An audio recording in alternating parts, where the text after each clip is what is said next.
안녕하십니까. 나이스 자문단 교수입니다. 이 영상은 나이스 담당자의 권한 관리를 좀 더 쉽게 이해할 수 있도록 만들었습니다. 첫 번째 시간, 사용자 그룹에 대해서 알아봅니다. 사용자 그룹이란 자료 권한이란 사용자 그룹 생성하기로 구성하였습니다. 나이스의 권한은 사용자를 사용자 그룹에 등록하고 이 사용자가 사용할 수 있는 자료의 범위를 정하는 자료 권한이 이루어져야 합니다. 이 화면은 개인별 권한 등록의 화면입니다. 여기에서 사용자를 사용자 그룹에 등록을 하고 서브 시스템별 자료 권한 또는 단위 업무별 자료 권한을 통해서 자료 권한을 부여합니다. 자, 그럼 사용자 그룹에 대해서 구체적으로 알아봅니다. 페이지입니다. 나이스 화면에 보이는 화면입니다. 한 개의 페이지는 한 개의 최하위 메뉴입니다.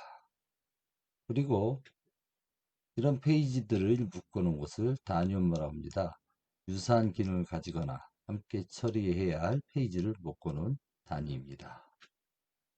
이런 단위 업무들을 유사한 업무로 모아놓은 그룹이 바로 사용자 그룹입니다. 일반적으로 단임이나 효과 단임 등의 업무 분장과 유사하다고 이해하시면 되겠습니다. 사용자는 사용자 그룹에 반드시 등록이 되어 있어야 권한을 부여받을 수 있습니다. 자, 다음 그림은 교무학사 사용자 그룹의 예시입니다. 자세히 살펴보면 담임, 교과 담임, 수업계, 성적 처리계, 봉사활동계 등 업무 분장과 유사하게 되어 있습니다.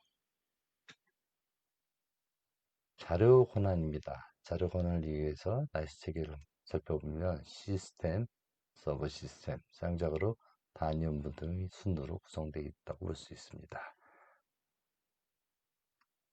시스템은 공통관리, 교무 업무, 학교 행정, 일반 행정으로 구성되어 있고요. 그 하위 메뉴인 서브 시스템은 각각 이렇게 구성이 되어 있습니다. 대표적으로 교무 업무를 볼 것 같으면 방과학교, 보건, 교무학사, 입진학, 학부모 서비스 등으로 구성되어 있습니다. 대표적으로 교무학사의 또 사용자를 살펴보도록 하겠습니다.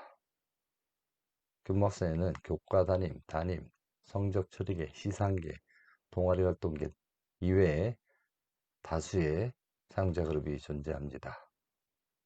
그럼 이 담임 사용자 그룹에는 어떤 담임 업무들이 되어 있나 살펴보면 담임 성적 처리, 담임 출결 관리, 독서 활동 상황 관리, 진로 지도 그 이외에 다수의 담임 업무가 포함이 되어 있습니다.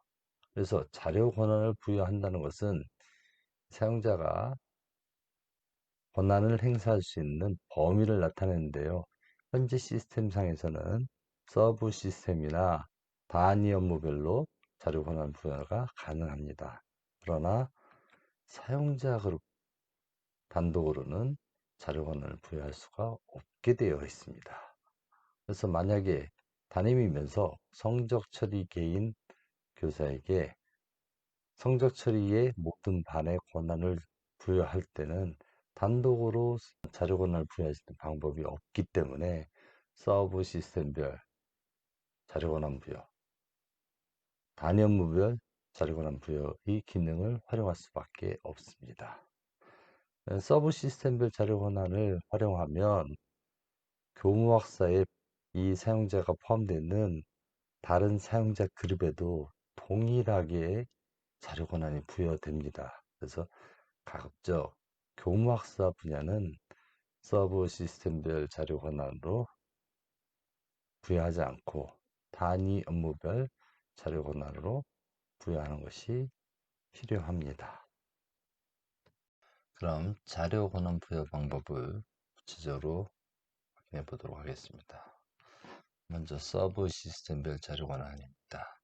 사용자가 부여받은 사용자 그룹에 속한 서브 시스템이 단위로 서브 시스템별로 자료 권한을 부여합니다. 서브 시스템 교무학서의 일부 사용자 그룹에만 자료권을 부여하려 해도 교무학서에 속한 다른 사용자 그룹에도 동일한 자료권을 부여받게 됨을 앞에서 설명드렸습니다. 서브 시스템별 자료 권한 화면입니다.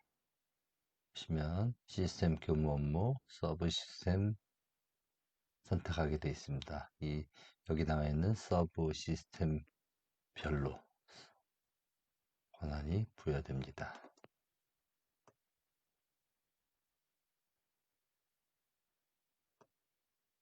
서브 시스템 자료 권한에서 교무 업무 시스템 권한을 부여하면 교무학서에서 담당자가 속한 모든 사용자 그룹의 자료 권한이 부여됨을 다시 한번 말씀드립니다.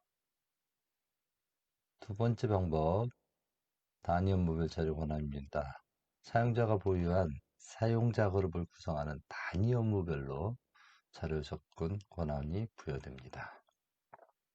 특정한 단위 업무에만 자료 권한을 부여할 때 또는 학교에서 만든 권한을 부여할 때 주로 사용하고 교무 학사 분야에 권한을 부여할 때 사용할 것을 권장합니다. 자, 단위 업무가 보여지고 있습니다. 현재 단위 사용자 그룹에 포함된 단위 업무들인데요. 특정한 부분에만 권한을 부여할 때 용이합니다. 단위 업무별 자료 권한에서 권한을 부여하면 세분화된 단위 업무의 권한을 부여할 수 있습니다. 그럼 자료 권한 부여 방법 두 가지를 비교해 보도록 하겠습니다. 서브 시스템별 자료 권한, 교무학서에서 보건교사나 교장, 교감 등과 같이 담임 사용자 그룹에 포함되지 않은 사용자 권한 부여에 용이하고요. 일반 행정이나 학교 행정 등의 권한을 부여할 때 주로 사용할 수 있습니다. 단위 업무별 자료 권한은 담임이면서 시상계나 성적 체력이 등과 같이 다른 사용자 그룹에도 포함된 경우 동일한 자료 권한을 가지면 안 되기 때문에 이런 경우에는 단위 업무별 자료 권한을 부여합니다. 그리고 특정 단위 업무 권한 부여에 활용합니다.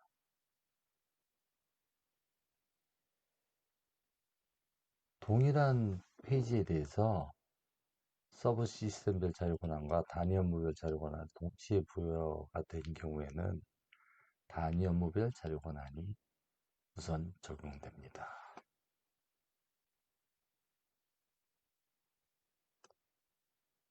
우리가 권한을 부여할 때 보면 사용자 그룹 및 단위 업무의 등록 조직이 나와 있습니다. 그림처럼 등록 조직, 공통, 혹은 서울시 교육청, 혹은 학교 이렇게 나옵니다.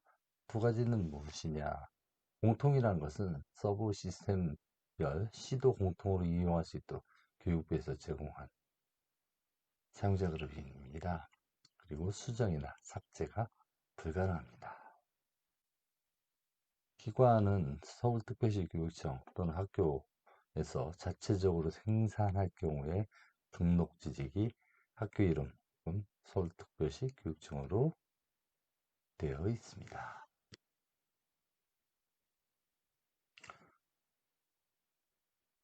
사용자 그룹 생성하기입니다. 등록 조직이 즉 학교이겠죠. 학급 담임이면서 성적 처리 담당자인 경우에는 단위업무를 생성하고 사용자 그룹을 생성하는 과정을 거쳐서 단위업무에서 권한을 부여하는 것이 좋다고 말씀드렸습니다. 서브 시스템의 자료 권한에서 권한을 부여하면 안 됩니다. 단위 업무별 자료 권한에서는 또 여러 번 반복해야 됩니다.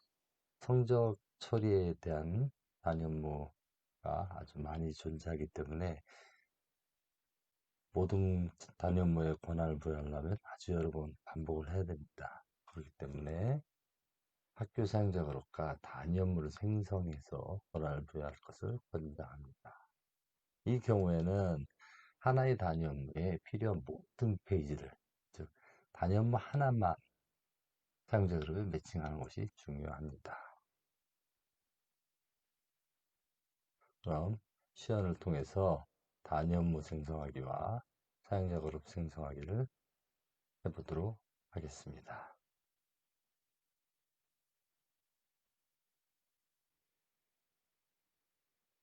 시스템 관리, 권한 관리, 단위 업무 관리, 단위 업무 등록에서 일단 조회를 합니다. 규모 업무, 규모 학사, 공통으로 조회합니다. 조회 화면이 나온 다음에 등록을 할 수가 있습니다. 등록. 단위 업무명은 저는 일반적으로 업무 분정명 사용합니다.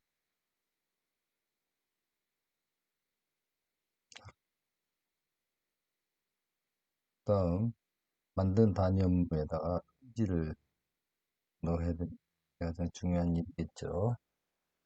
교목사에 학교 이름, 조직 나와 있습니다. 처리 업무, 성적 처리 업무, 페이지를 등록을 누르죠. 일단 분류는 성적으로 합니다.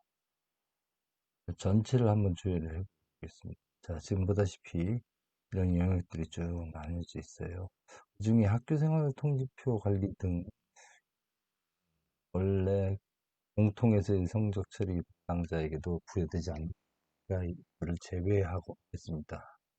지금 자막이 있는 것처럼 항목 제외하고 합니다. 개인별 세분 및 특기사항, 그 다음에 성적 통지표 가정통신문 관리, 그 다음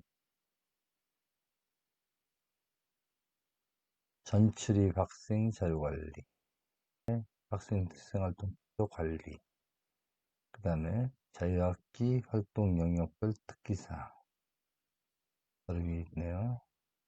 그런 기존의 성적 처리 담당자한테 부여하지 않는 페이지는 빼고 단위 업무를 등록하면 되겠습니다.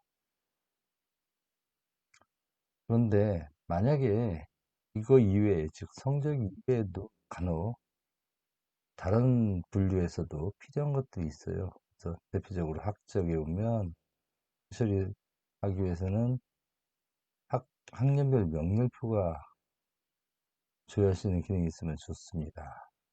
그라든지 학생 이동 이런 자료가 있으면 성적 처리할 때 도움이 많이 되겠죠. 주장합니다. 네. 또 특별히 성적 처리할 때는 학적에서 전실 관리에서 전입한 학생들의 성적, 수행평가, 지필평가 혹은 학기말 성적을 확인하거나 관리할 필요가 있을 수도 있습니다. 학교에 따라서 좀 다르겠지만 그런 경우에 권한을 부여합니다. 이렇게 단위 업무에 페이지를 추가하였습니다. 자, 그럼 이번에는 이제 사용자 그룹을 만들어야 되겠죠. 사용자 그룹을 만들어 보도록 하겠습니다. 교무 업무 박사. 이제는 공통이에요. 조회할 때는 등록하겠습니다. 학교 조직이죠. 그 다음에 그 사용자의 그룹명을 그 만든 단위 업무와 비슷하게 만들어주는 게 제일 좋습니다. 성적 처리 그룹 하겠습니다. 자, 이번에는 이제 등록 조직이 만들어졌으니까 여기다가 단위 업무를 등록할 때 교무 업무, 교무학사 등록 조직이 이제 공통이 아니라 학교입니다. 만들어진 목록이 나오죠. 이게 단위 업무를 등록하는데 중요한 것은 이건 편의성을 위해서 하는 거기 때문에 하나의 사용자 그룹에 하나의 단위 업무를 매칭하는 게 가장 중요하다라는 말씀을 드렸습니다. 차시 예고입니다. 다음 시간에는 권한 부여 방법에 대해서 개인별 권한 등록, 권한 자동 부여, 권한 인수인계에 대해서 설명드리도록 하겠습니다. 감사합니다.